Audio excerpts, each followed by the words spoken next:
विलंबित रात्रि में पूरी बासेलसेई थाना निकट होता हत्याकांड निहाती भाव गोटे विभत्स हत्याकांड प्रथम से विपन्न दृश्य देखिए से मारणास्त्र दृश्य देखिए तापर से मृतदेह को देखिए कि एभली भाव में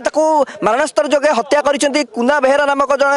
जड़े व्यक्ति को निश्चित भाव से दृश्य यदि आप देखिए छाती द्वारा दृश्य से विपन को देखुं से मारणास्त्र को देखुं से मारणास्त्र बर्तमान से पड़ रही नड़िया पैड तला को लेकिन विभत्स हत्याकांड कर जहाँ पुलिस सूत्र प्रकाश पाई जी मृतक परिवार वर्ग कहते आम टे घर देखा बासेलसेई थाना पुलिस पूरा घटनार तदंत आरंभ कर पूरा पुलिस मुतयन नहीं आम सहित संपर्क माउसी कौन होता कौन आमे से सब किसी गंडगोल ना पाटी घटना ये केत बलर घटना आमे भी कही पारबु ना सी एठे रहउछ आमे आम साई रे रहउछ आमे भी कही पारबु ना मु भौणी नानी हेबी दीटा है पुलिस जाकि डाकिला जे आम कहल कौन है ना से कुना को हणा है मु कुना को कौठे हणाला केमिति हणाला पैड तला को नहीं से पैड तला को पुलिस कहउचंती पूर्व शत्रुता था लिपन सहित पूर्व शत्रुता थिला तार से सब नहीं बोली आमे जानिछु निश्चय ये किसी पूर्व शत्रुता मारी पुलिस कहवा मुताबिक जड़े आखिजुट कौन सरेंडर रही ना लिपन दास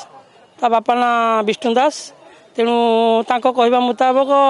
तो जड़े नुह ये जहाँ पारिपार्श्विक अवस्था देखीचु आम चारि पांचटा चापड़ ये पड़ी तेणु निश्चय एक अधिक लोक संपृक्ति अच्छी कारण तो आम से कथा कहीपरूनी किंतु पुलिस को कहवा मुताबिक जे तांकर 4-5 दिन पूर्व कौन गोटे नड़िया तोला को जेहेतु से मो भाई मशाणी चंडी कमिटीर सेक्रेटरी अच्छी तेणु मशाणी चंडी बगीचा भितर नड़िया चोरी करूला ता बापा विष्णु दास सी चोरी कर ये अवस्था देखिकी ये साथी जाकि कहवा द्वारा झगड़ा कौन टी से शत्रुता को लेकिन होता बोली मुझे अनुमान करुँच